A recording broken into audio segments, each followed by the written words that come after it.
coming up. You know, I think there's a lot of factors that the Red Angus would give these guys an advantage here in California. We made a fairly heavy investment into some Red Angus bulls. Working with Red Angus is a lot easier. I realized how much they had to offer us in the Southeast. The Red Angus cattle just fit a whole lot better. We travel coast to coast to see the versatility of Red Angus genetics next on The American Rancher.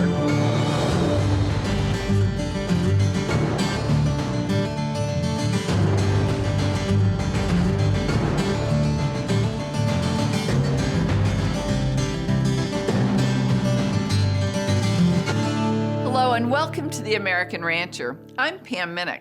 The popularity of Red Angus genetics has increased in recent years, due in large part to the breed's performance, versatility, and docility.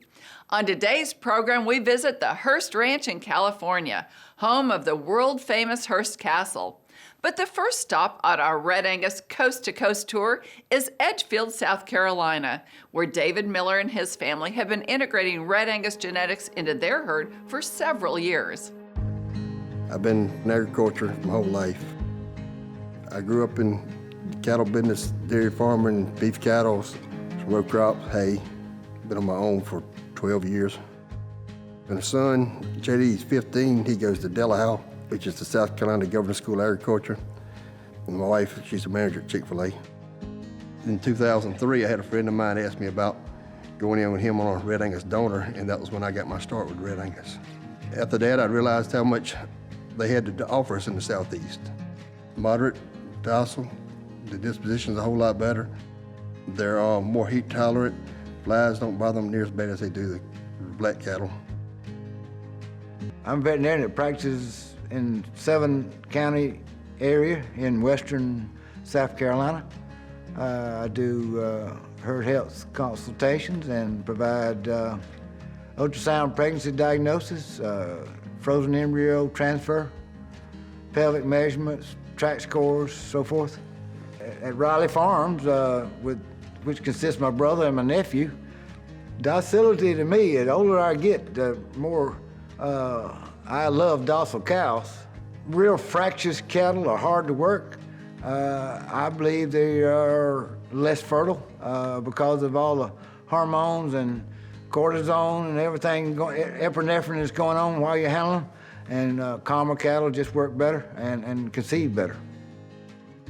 Working with Red Angus is a lot easier because, I mean, when you're working with them, they don't have the attitude that you have with the black cows. I mean, black cows, they just have that big attitude problem. The red cows, they don't tend to have it at all in general, and I don't know really any of them that have that problem.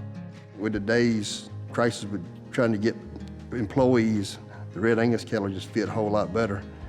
They're easier to work. You can work them by yourself, or you can get somebody new, and you can teach them better with the red cattle than you can the black ones, and they're not tearing up your facilities as much as the black ones. You won't be around for 2 and 3 months, and you'll walk in there and they'll act like they've seen you just yesterday.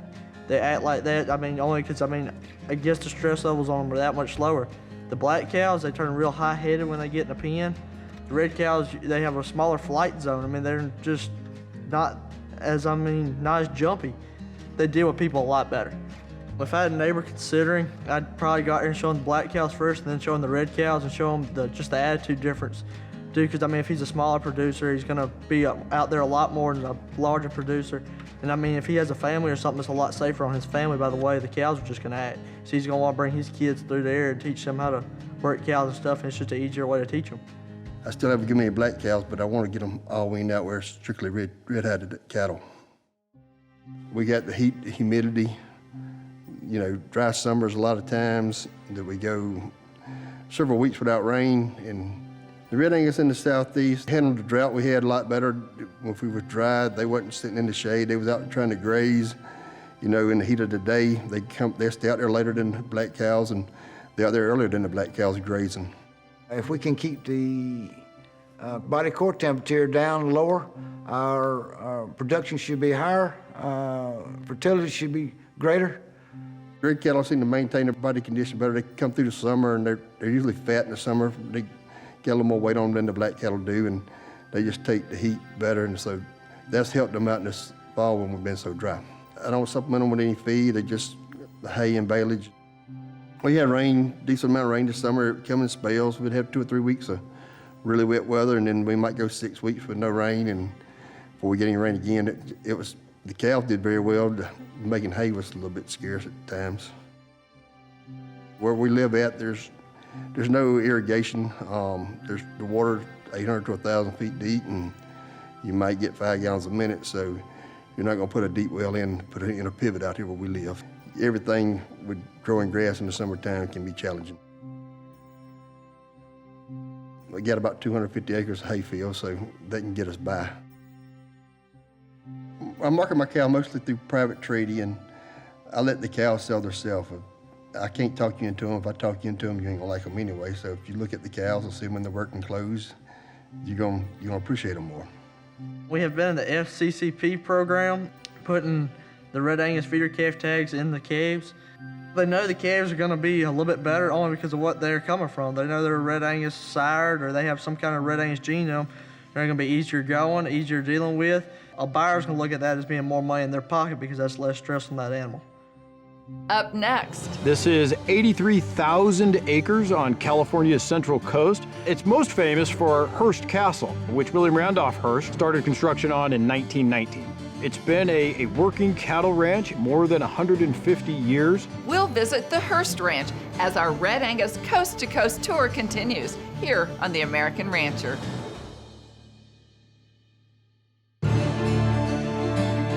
Welcome back to The American Rancher.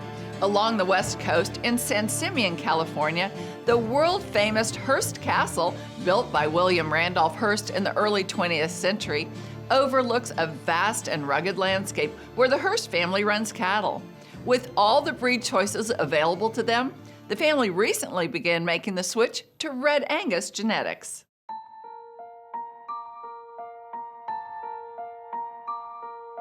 We're here on the San Simeon property. This is 83,000 acres on California's central coast. It's been in private ownership, owned by the Hearst family since 1865. George Hearst, William Randolph Hearst's father, bought this property in 1865. It's been a working cattle ranch ever since then, more than 150 years. In the early days, that is in the 19th century, it was predominantly dairy cattle. Migrated towards beef cattle after George Hearst purchased the property. And then, of course, it's most famous for Hearst Castle, which William Randolph Hearst, George Hearst's son, started construction on in 1919. During William Randolph Hearst's day, cattle were produced not just for sale, but also for consumption at the castle.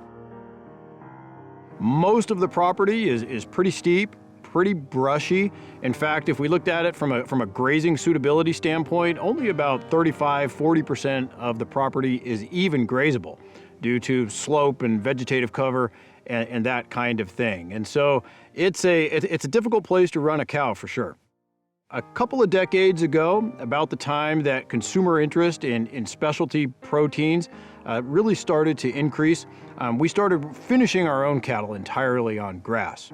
And we now sell over 1,000 head every year of 100% grass-fed, 100% hormone and antibiotic-free cattle to Whole Foods Market. And they sell those seasonally in their 42 Southern California stores. Every single animal that we sell under the Hearst Ranch beef name is born and raised completely, spends its entire life on these properties. And that's, of course, so that we can, have exclusive control under a single management regime of over every single one of those animals that carries the Hearst name. And one of the very interesting things about our relationship with Whole Foods Market is, of course, we get really good information back from them. Carcass data, but also information about consumer preferences and what consumers want when they walk in to that store. They pull up to the retail meat counter and they're making a decision about a really high-end piece of protein that they're going to serve at a graduation or an anniversary, Father's Day, some kind of special occasion. And so that information is truthfully very valuable to us as we make decisions about our herd, as we make decisions about our Hearst Ranch beef animals. And one of the things that we started to realize fairly recently here on the San Simeon property is we really needed more hybrid vigor. We were at the time almost exclusively black-hided. And so a couple of years ago, we made I'd say a fairly heavy investment into some Red Angus bulls, and now that's extended over to the female side of the herd as well. We currently have 1,400 head of bred animals on the ranch, about 100 head of bulls, and we're calving out 300 head of heifers this year. We got into the Red Angus for several reasons. One, maternal traits in the breed, and also overall calmness of the Red Angus with our rugged country that we have, especially our back country. Calmness in the cattle is a key thing. Also, the biggest thing in the marketing of it for Whole Foods is marbling and tenderness.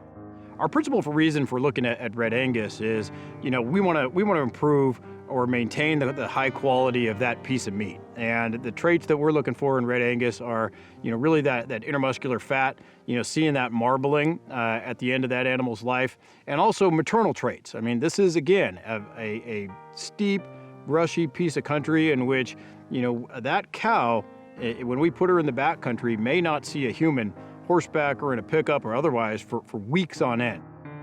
Predators are definitely an issue out here, mountain lions especially. We need that mama to be able to fend them off, be able to keep a really close watch on that calf when they're in the backcountry especially. We are in a particularly dry year here in San Simeon, and truthfully, we may not have fully recovered even from the drought that nominally ended in 2015. And so, truthfully, our cattle look really good. We're putting a lot of supplement into them. I want to be square about that, but we're trying to get these animals through until, they're calving now. We're going to start breeding them back here in December. And so the quality of that forage and really the efficiency, the ability of the animal to utilize and keep weight on, not fall back during these kinds of periods, that's what's most important to us. We've had Red Angus animals on the ranch now for about 2 years, but we're absolutely really happy with the performance of the bulls and the cows that we have, and you can see that, out there right now. So we're going to continue to increase our Red Angus bull power here on the property. We're actually, we've sent our ranch manager, Dan Russell, to a sale this very weekend to see if we can do that.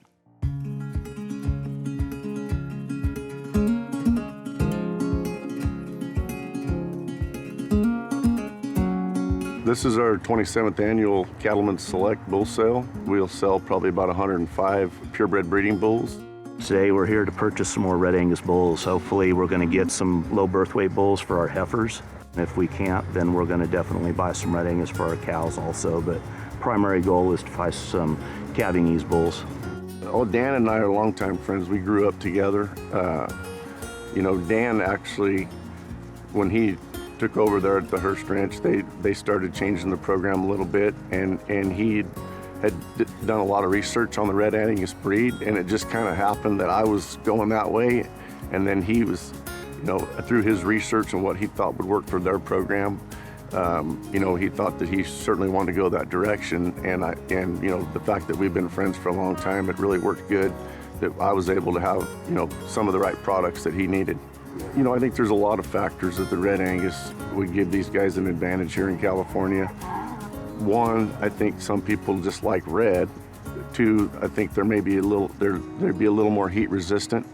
We get quite a bit of heat, but the biggest things is probably the docility, the fertility, the maternal traits of the cow is, I think, what a lot of guys are going after, and that's the big selling point for a lot of guys that I see is the maternal traits. And then the feed efficiency. They'll just do a little bit more on a little less, it seems like. This year was a huge challenge for us with the rainfall. Typically we get 28 inches a year. They're spread over 4 to 5 months. This year we had 16 inches of rain at headquarters, and it all came in 2 days. So basically all the water did damage throughout the ranch and then ran in the ocean. So we didn't get a lot of recovery, and we didn't have a great grass crop this year. Also, the proteins were low in our grass from not having that extended rain season over that time. As you saw, the heifers on the ranch and the ones that are currently calving are very fleshy, very healthy, great mothers, great protective instinct, turn around right off the get-go and they're licking their calves, and couldn't ask for more as a mother. I'm not your typical cow-calf guy. I've developed a program over the years where I've put together select groups of heifers through video auctions and private treaty, and then I run them as stalkers.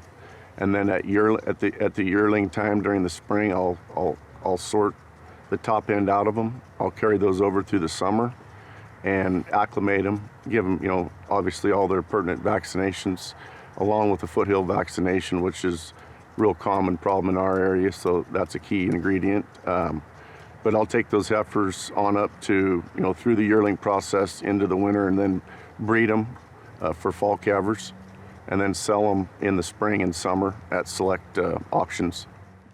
And recently, just this last year, you're starting to see a lot more red cattle. But we were able to sell several Red Angus bulls and females into the area over the last 2 or 3 years. So now you're really starting to see the calves show up. 7,000. Here's 65 now, 7,000. Hold on, 6,795. Here's an absolute $6,500 there now. That's by 6. Hearst Corporation. After the break, we're trying to continue to advance Red Angus genetics in a sustainable and profitable direction in the future. with more pastures turning red coast to coast, see how the Red Angus Association is working hard to increase value for producers. You're watching The American Rancher. Stay with us.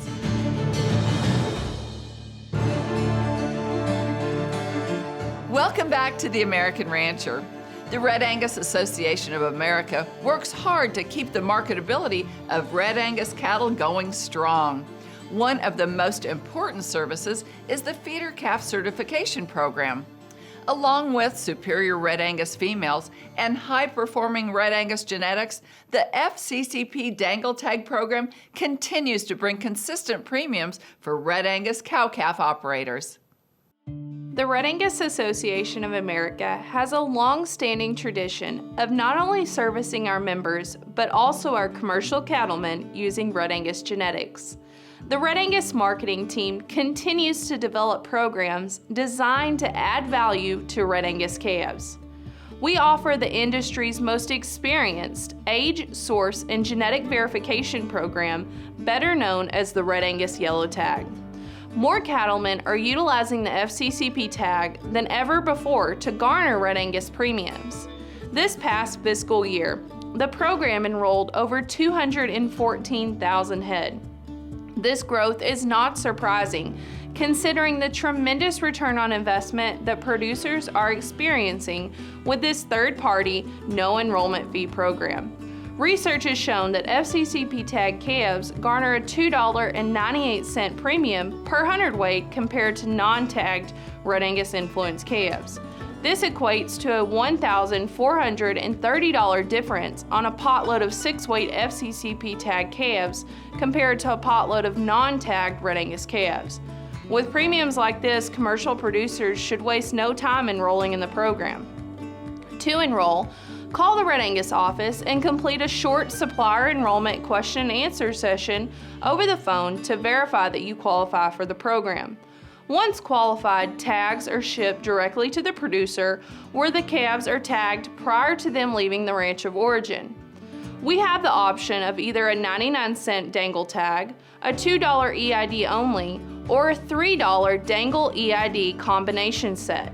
The next step is to fill out the customer enrollment agreement and provide some basic calving records. You'll send this document in along with a copy of the first page of your calving book. Once this has been received by the Red Angus office, we will then issue your certificate of compliance, which is the document that buyers are looking for to verify your calf crop in the program. Alternatively, the Red Angus Association offers the Allied Access Tag, which carries the same age and source verification benefits of the FCCP program, but without those genetic requirements. This program is designed for producers utilizing a planned crossbreeding program and has the same easy enrollment process as the feeder calf certification program. Both of these options are ways the Red Angus Association continues to serve our commercial producers and help add value to their calf crop. To find out more, visit our website at www.redangus.org. Recently, the Red Angus Association introduced a new index to identify beef cattle profitability.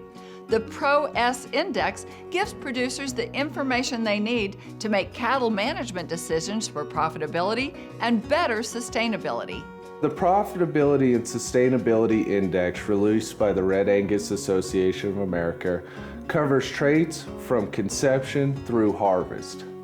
That means that no matter where we look along the beef supply chain, this index takes into account those economically relevant traits. It looks to increase traits that add value to your herd while maintaining those costs of production, such as mature size or post-weaning feed intake, and really weights that information to make sure that we're trying to continue to advance Red Angus genetics in a sustainable and profitable direction in the future. The best way to learn more about Red Angus indexes and Red Angus genetics is to visit redangus.org. Under there, there's a section called Genetics, and all the information you could ever possibly want is on there. We hope you enjoyed this coast-to-coast journey with the Red Angus Association of America. That's all the time we have today. To find out more about us, visit our website, theamericanrancher.com, or connect with us on Facebook. I'm Pam Minnick. For our entire American Rancher team, thanks for joining us. We'll see you next time.